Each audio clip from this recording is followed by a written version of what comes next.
In this sacred space, let us be still in the quiet. In this sacred space, let our hearts open as butterflies' wings. As we light our chalice in this sacred space, may the glow of this light shine within us.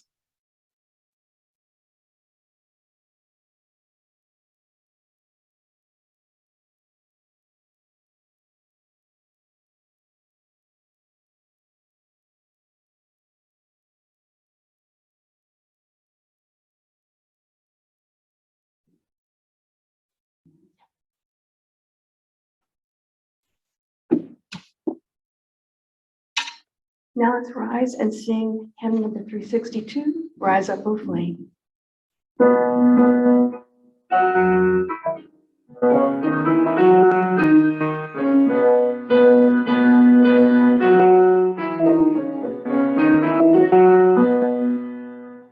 Rise up, O flame, burn our light.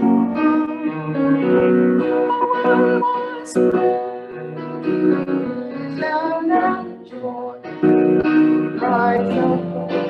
Rise up, O flame, by thy light glow.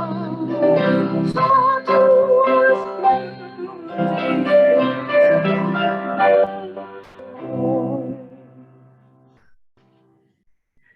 Thanks, everyone. Each Sunday, we make time for those who wish to offer a joy, a concern, or a sorrow, or to set an intention for the coming days. As we share joy, it multiplies. As we share sorrow, it begins to lessen. Sharing an intention can give us strength.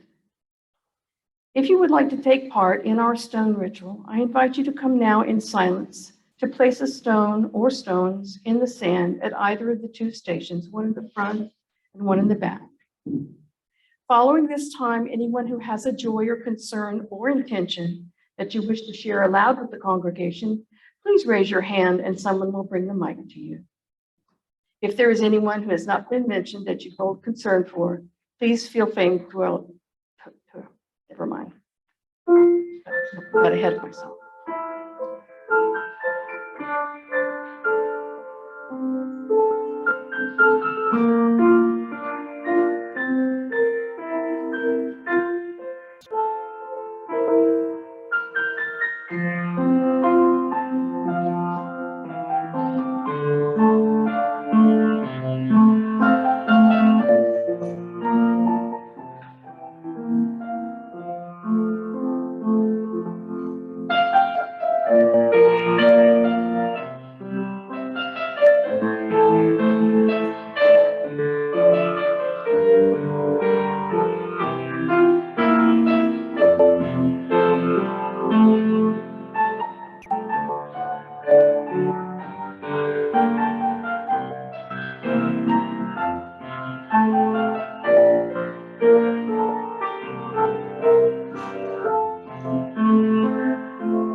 If there is anyone who has not been mentioned that you hold concern for, please feel free to name them aloud at this time.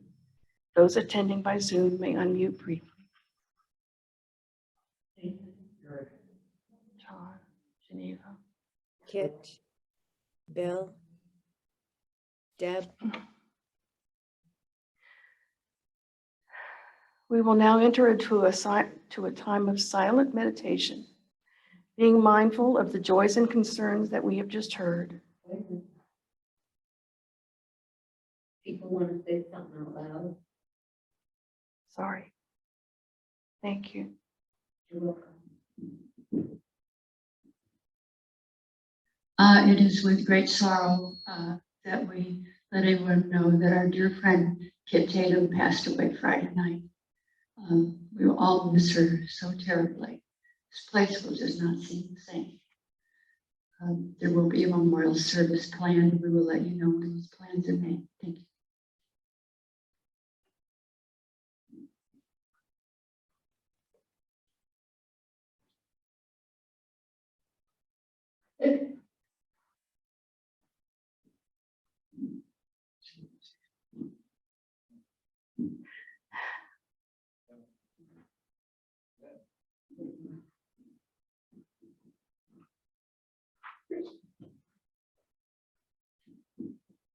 It's very sad, and we're going to miss her.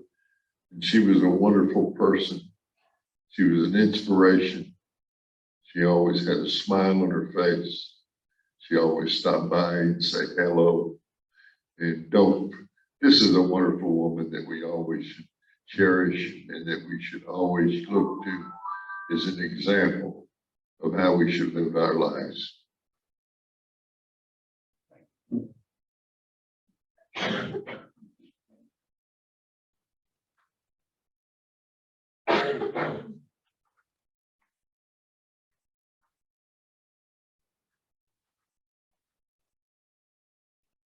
If there is anyone who has not been mentioned that you hold concern for, please feel free to name them aloud at this time.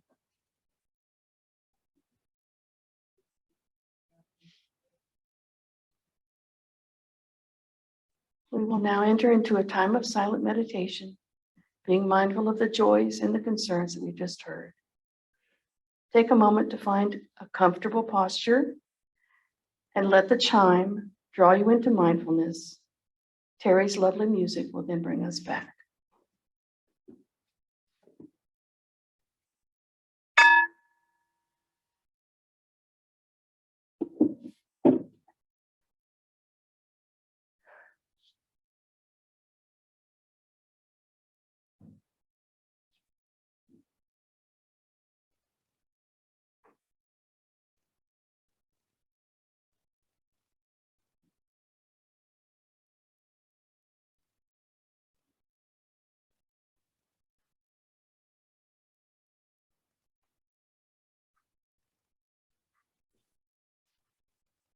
You're unmuted now.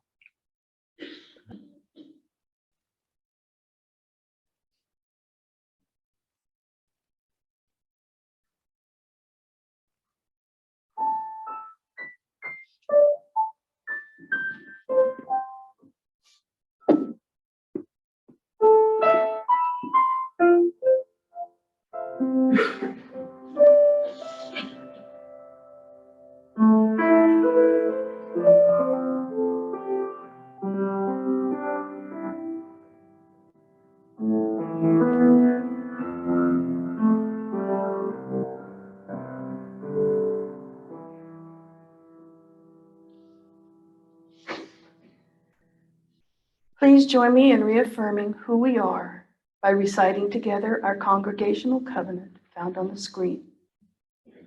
Love is the spirit of this church, and service is its law.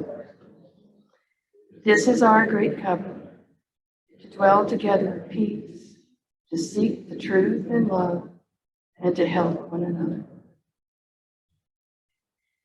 It is our practice to give generously to our church as we are able, keeping in mind both its meaning in our lives and its impact on the world. We are thankful to all who provide financial support for UUCLC. There are multiple ways to do this, which are found on the slide, in the Sunday service bulletin, or on our UUCLC website.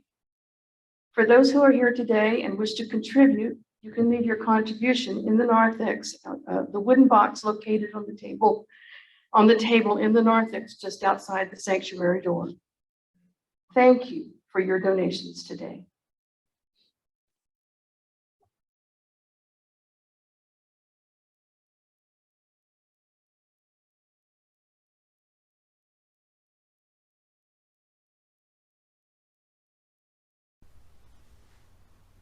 Hello, little readers.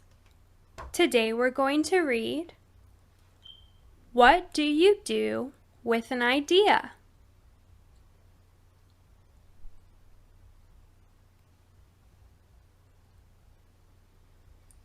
One day I had an idea. Where did it come from? Why is it here, I wondered. What do you do with an idea? At first I didn't think much of it. It seemed kind of strange and fragile. I didn't know what to do with it. So I just walked away from it. I acted like it didn't belong to me. But it followed me. I worried what others would think. What would people say about my idea? I kept it to myself. I hid it away and didn't talk about it. I tried to act like everything was the same as it was before my idea showed up.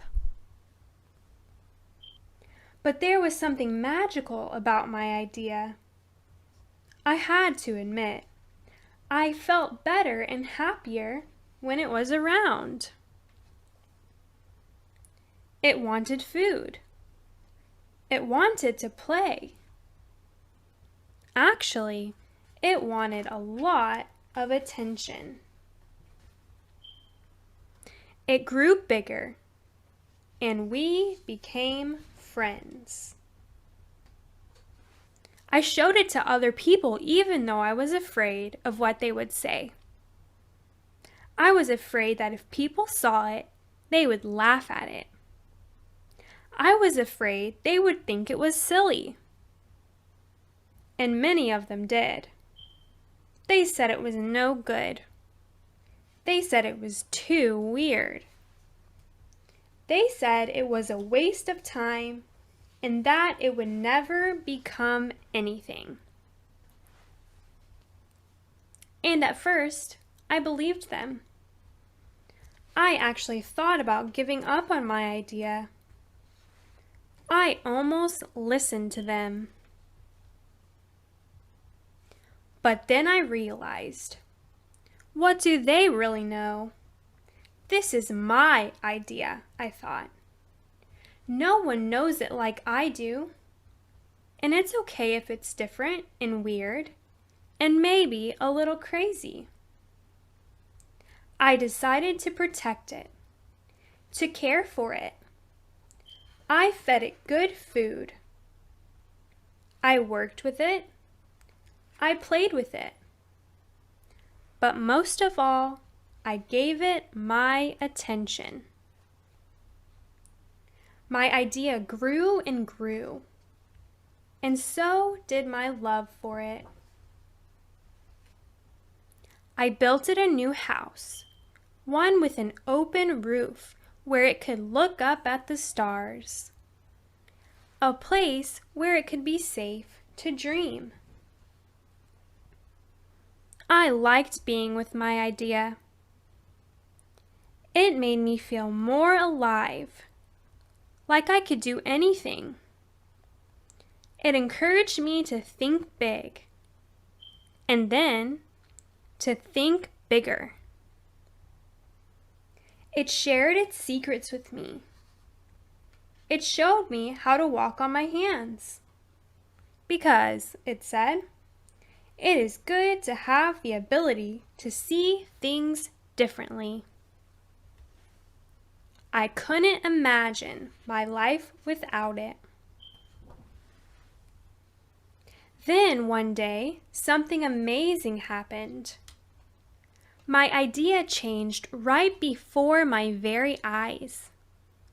It spread its wings, took flight, and burst into the sky. I don't know how to describe it, but it went from being here to being everywhere. It wasn't just a part of me anymore. It was now a part of everything. And then I realized what you do with an idea. You change the world. The end. For more stories, please subscribe to our channel, Little Readers.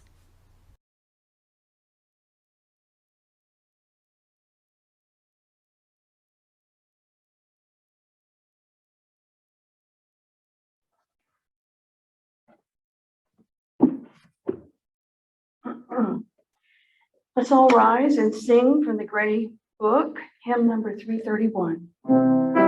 Life is the greatest gift of all.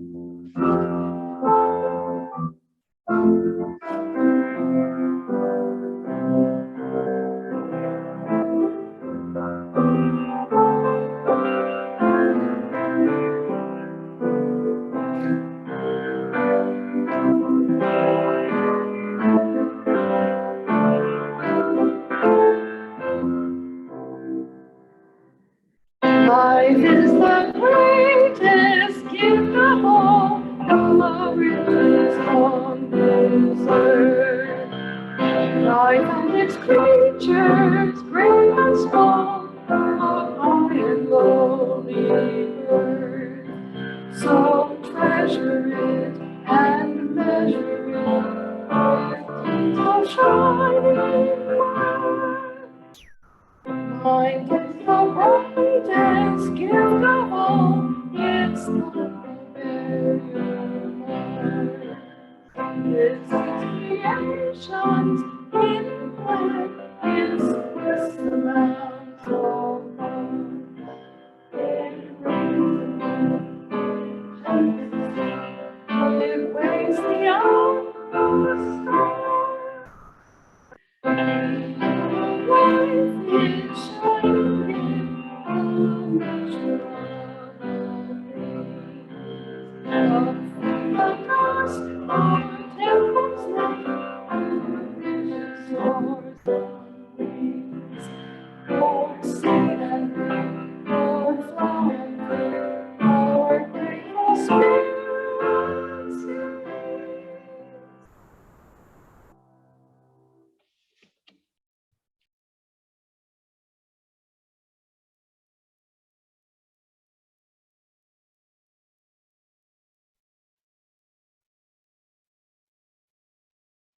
In 1971, John Lennon wrote the wildly popular song, Imagine. Some of the lyrics: imagine there's no heaven, no hell below us. Those lyrics are core Universalist theology. No one is damned, all are saved.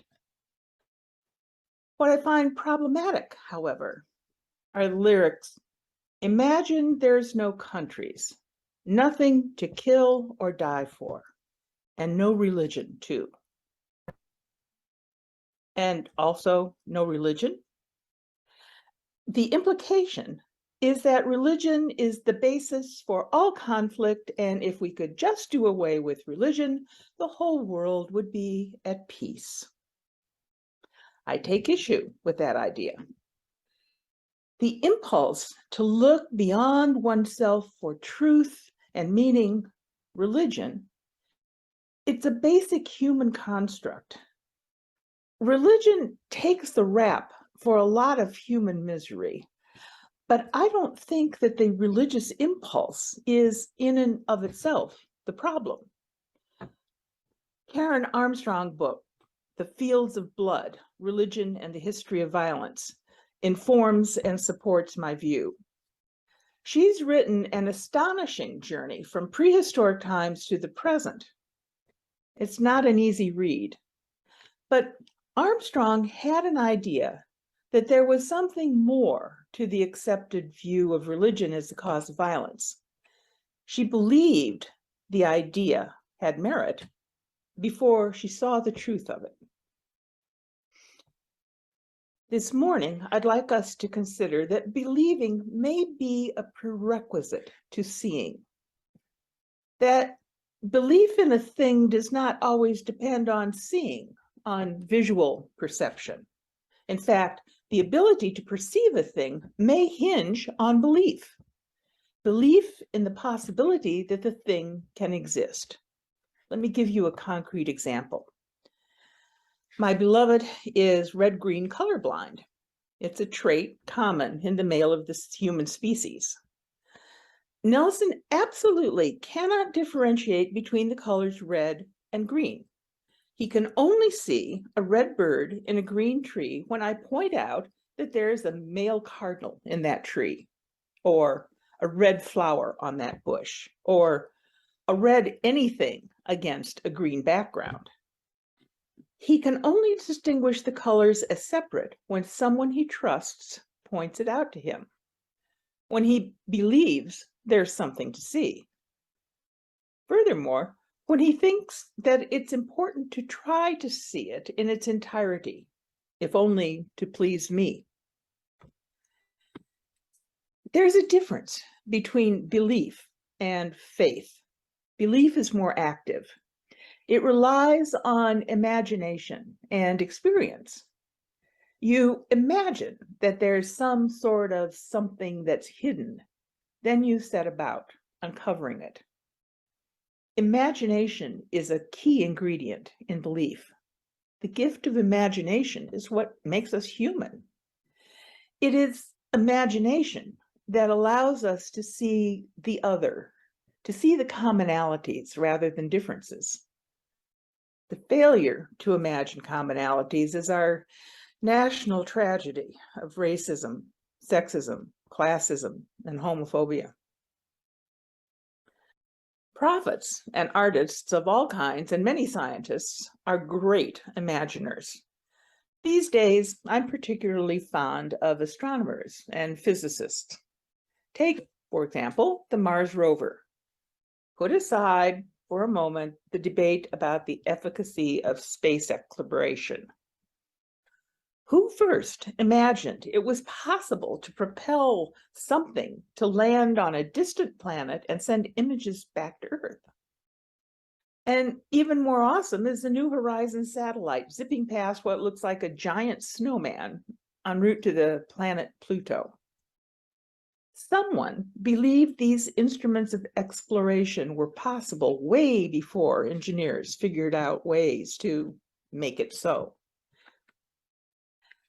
Lately, there have been news of a process using quantum physics that would make computers unhackable. I don't begin to understand the physics of it. But a few years ago, I got caught up in the research on quantum entanglement, what Einstein called spooky action at a distance. I even wrote a sermon about it, which only proves that you don't need to know what you're talking about to deliver a sermon. But like the discovery of the Higgs boson, the so-called God particle, back in 2012, someone looked at nothing and thought there might be something. Or someone looked at something and thought there might be something more, then set about to prove it. What science does for me, and maybe for you, is to inspire awe. And because I like the way I feel when I'm awestruck, I try to look around, believing there's always something I'm missing. Something that's going to make me catch my breath and say, wow. 20 or so years ago, I was living on a very small island that was home to a crumbling church structure. Small, quiet places are breeding grounds for visions. As I looked on this structure and what it represented, I had the vision. I imagined restoring the building to use as a centerpiece in transforming a dusty little backwater into a vibrant spiritual retreat destination. The structure was restored and rededicated, but 2 years later, a hurricane tore through the island, taking off the brand new roof and reducing the building to its former ruined glory. As I stood with my neighbors, howling in the rain-soaked, steaming rubble, it occurred to me that transformation is a tricky thing, not subject to projected outcomes. From the scientific point of view, my belief and subsequent action would be viewed as a failed experiment. But the theological point of view doesn't evaluate in terms of success or failure. The theological point of view evaluates in terms of transformation. The theological view evaluates in terms of transformation. And imagination is what fuels transformation. We humans have enormous power of imagination to believe it before we see it. Now, cynics would name this as the ability to delude ourselves. We live in cynical times. There's no doubt that our readiness to believe makes us vulnerable to all sorts of predatory claims of fake news, for instance. Our readiness to believe before seeing also makes us vulnerable to assumptions that may or may not be valid. Acting on those assumptions may cause enormous harm. That is why it is so important to subject a claim to individual logic and reason, then test out the evidence in a trusted community of truth-seeking people. I want to emphasize the last point. Testing evidence in a trusted community of truth-seeking people. This process, this method, is at the heart of Unitarian Universalism. To claim Unitarian Universalism, we must be scientifically minded. I can imagine you English majors flinching. I don't mean that we all must be scientists. What I mean is that we must all be aware of the tentativeness of knowledge.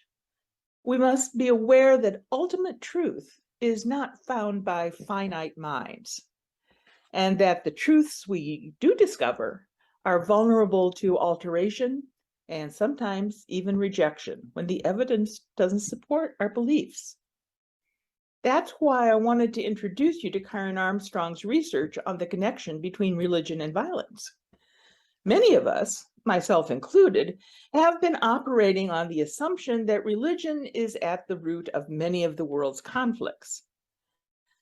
And it's particularly sport of some Unitarian Universalists to point out that Christianity is a great platform for flim-flam artists. I can see why we make those assumptions. Looking at the current agenda of those who most loudly claim to be Christians, most of us want nothing to do with the inhumanity of their actions.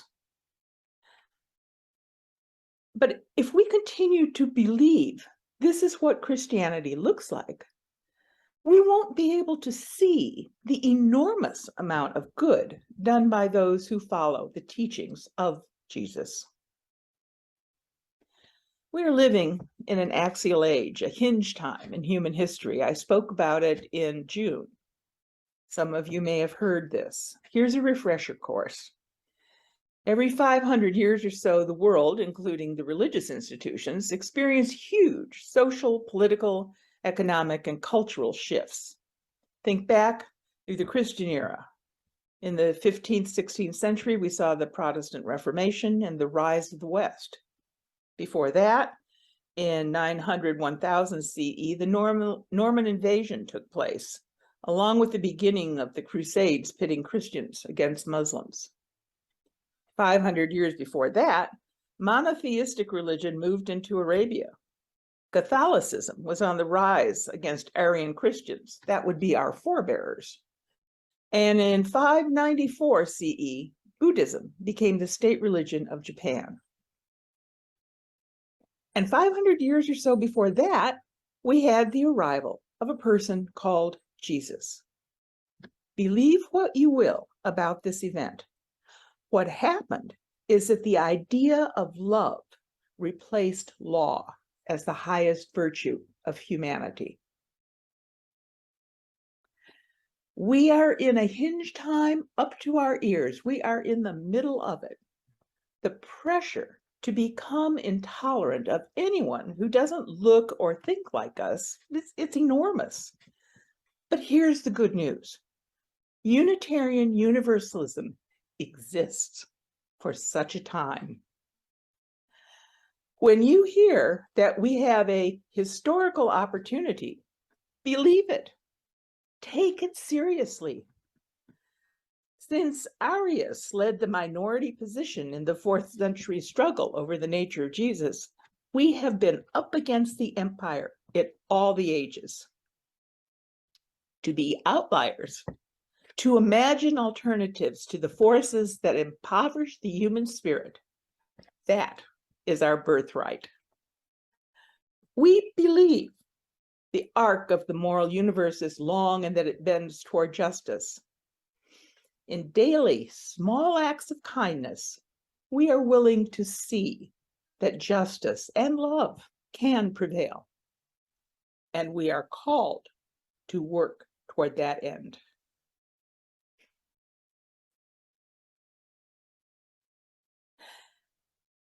As we stumble into the future, let's imagine what sort of world we might see if we believed this was our time to lead humanity to the unification of reason and love in this age. What would the world look like if the prophets, sages, and mystics finally prevailed over the empire? How would we be transformed if we could all trust each other enough to see that red bird of love and justice in the green tree of fear and intolerance? That bird is sitting there. It's just waiting for us to believe we can see it. May it be so. Amen.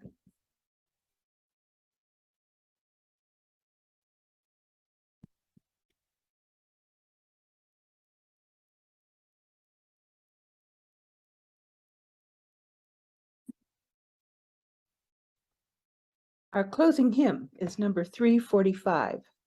With joy, we claim the growing light.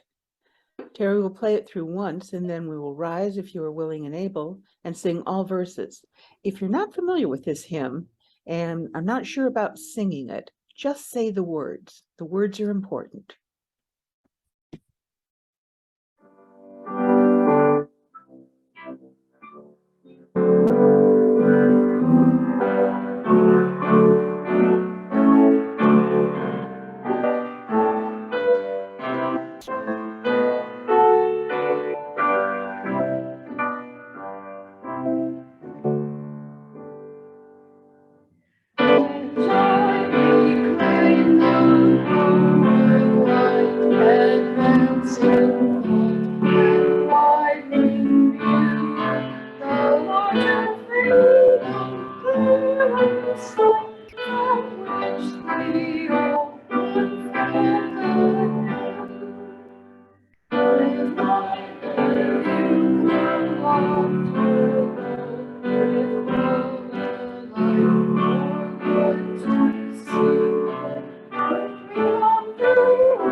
As we extinguish our chalice, our connection continues to burn bright in our hearts.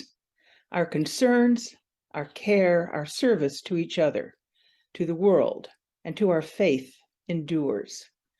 Let us carry the light of the flame until we are together again, reminding us always to be strong, be well, be true, and be loving.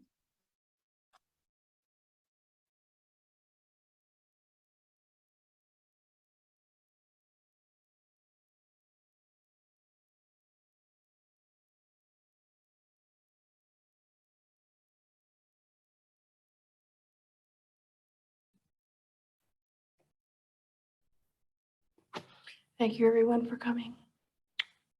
Blessings. Oh, yes, this is our Halloween music coming up.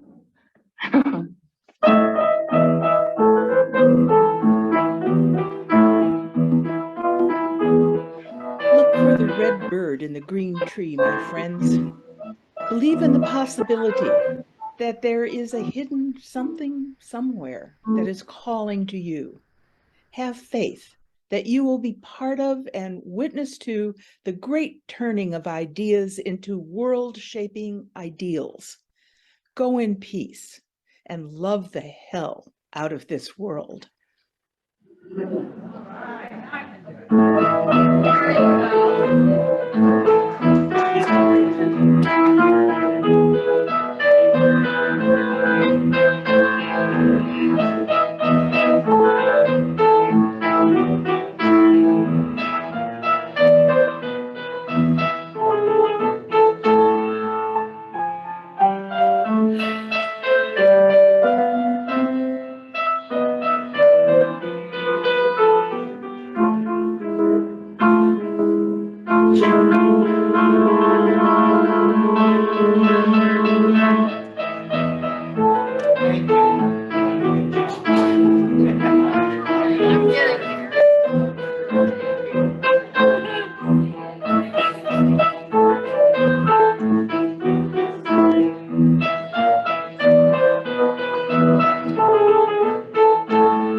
What's it called?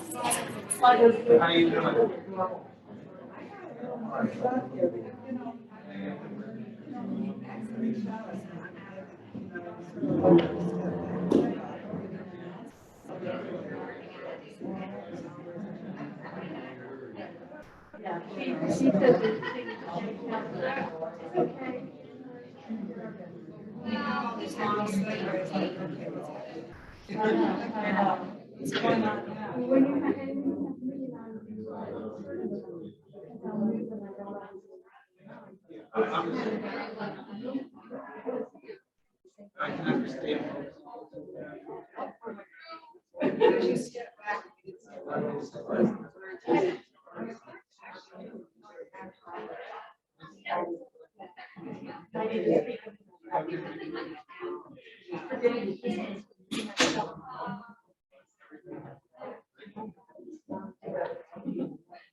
and I know.